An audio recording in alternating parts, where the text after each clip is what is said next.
चलो कम से कम ढेर सारी चीजें तो ले आए। आखिर तुम में इतनी ताकत आती कहाँ से है ताइजू? एमनीटा विरोसा जहरीला है, बुना शिमेजी खा सकते हैं, एमनीटा मस्कारिया जहरीला है। तुम्हें ये किस एंगल से अच्छा लगा? किसी कार्टून से आया हुआ लगता है। नेक्स्ट, मगवर्ट खा सकते हैं, मंक्स हुड। हमें किसी को मारना नहीं है बेवकूफ।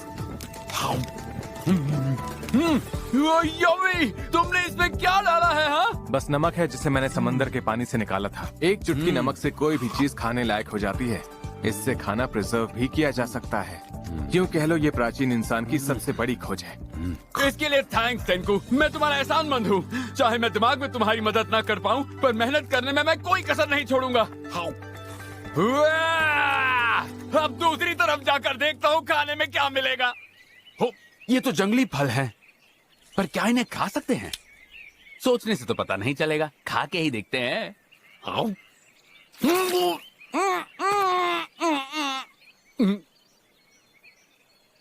मुझे याद है मैंने इसे टीवी पर देखा था।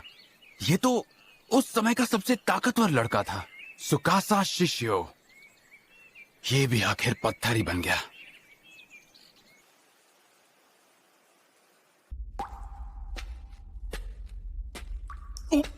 ये क्या? वो, इसका मतलब सेंकू और मेरे अलावा कोई और भी जिंदा बचा है। इसे यहाँ किसने रखा होगा? मैंने रखा है। कौन बोला? क्या पूरी दुनिया में सिर्फ हम दोनों ही इंसान बच गए हैं? हम और इंसानों को जगाएंगे, ये हमारा सबसे पहला काम होगा। सिर्फ हम दोनों के जिंदा रहने से इंसानियत का भला क्या फ्यूचर रह जाएगा? हाँ, सही कहा। और वैसे भी हम ठीक 3700 साल बाद ही पत्थर से आजाद क्यों हुए? शायद पत्थर सड़ गया होगा। हाँ, मान लो ये अजीब सा मिनरल खुल गया था। तो क्या सोचने वाली बात नहीं कि हम दोनों एक साथ बाहर कैसे निकले? 3700 साल बाद सिर्फ 6 महीने के अंतर पर। हर इत्तेफाक के पीछे एक पुख्ता वजह जरूर होती है। उस वक्त सिर्फ हम दोनों ही बहकर इस गुफा के पास आ पहुंचे। वो देखो, वो जो ऊपर से चीज टपक रही है, वो बैट गुआनो से बना हुआ एक मिरेकल लिक्विड है, नाइट्रिक एसिड। क्या कहा? Nitric acid? अरे नहीं, लेकिन वो क्या होता है? मुझे पता था तुम यही पूछोगे। मैं तुम्हें हर छोटी बात नहीं समझाने वाला बेवकूफ। तो यानी तुम कह रहे हो कि इस चीज या इस एसिड से हम पत्थर को पिघलाकर सबको बाहर निकाल लेंगे? काश ये काम करना इतना ही आसान होता।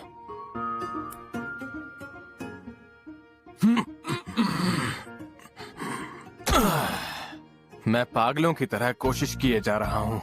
मैंने हर तरीका इस्तेमाल करके देख लिया, बार बार किया, लगातार किया। ये सब कल्पना के दायरे में ही है। क्या ये मिनरल है? क्या ये सेल्यूलर है? ये पता लगाने के लिए मेरे पास इक्विपमेंट भी नहीं है। यानी इस दुनिया में ऐसी भी चीजें हैं जिसका जवाब साइंस के पास भी नहीं है। इसी घिसी पिटी सोच को तो मुझे बदलना है। इसीलिए तो बार बार नई सोच के साथ एक्सपेरिमेंट करना होता है। साइंस में सब्र रखना जरूरी है। मुझे बस थोड़ी लिकर की जरूरत है। हाँ? लिकर में मौजूद अल्कोहल को निकालकर मैं उसे नाइट्रिक एसिड और एथेनॉल के साथ मिलाकर नाइट्रिल बना लेता, जो है एक इंडस्ट्रियल स्ट्रेंथ एचिंग एजेंट। एक मिनट, तुमने अभी क्या कहा सेंको? हाँ, मैंने कहा नाइट्रिल। और क्या? वो फेराइट ग्रेन बाउंड्री में जाता है और अरे वो नहीं, तुम्हें पता है ये नाइटल फाइटल मेरी समझ में नहीं आती। पर तुमने कहा तुम्हें लिकर चाहिए, तो एक बात बताओ, क्या हम इस अंगूर से वाइन नहीं बना सकते? ये आइडिया बुरा नहीं है बेवकूफ।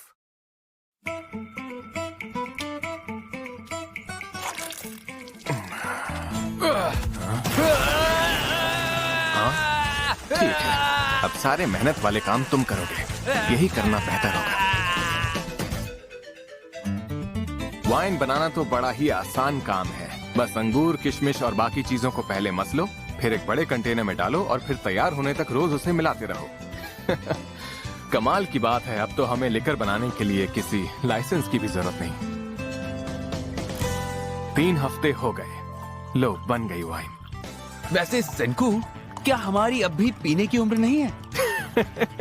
अरे बिल्कुल है। अब हमारी उम्र 3700 साल से ज्यादा है। अरे मैं तो भूल ही गया।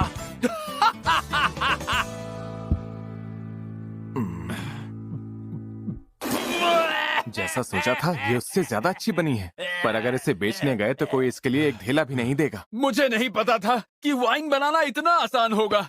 हमें धीरे धीरे आगे बढ़ना होगा। अब आगे का काम थोड़ा और मुश्किल होने वाला है। अब हम वाइन की डिस्टिलिंग करेंगे और शुरू करेंगे ब्रांडी से। डिस्टिलिंग क्या? ये क्या होता है? मुझे पता था तुम यही पूछोगे।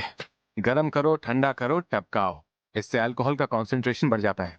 घबराओ मत। मेसोपोटामियन सिविलाइजेशन के लोग 3000 बीसी में ऐसा करने के लिए मिट्टी के बर्तनों का इस्तेमाल करते थे। अगर कोशिश करो तो हर काम मुमकिन है। तो अब आएगा असली मजा।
मैं तुम्हें सिखाता हूं मेरे दोस्त।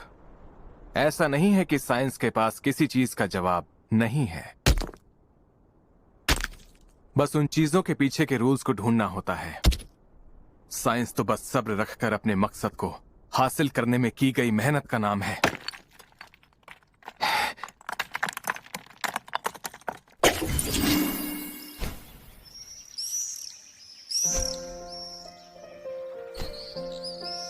वो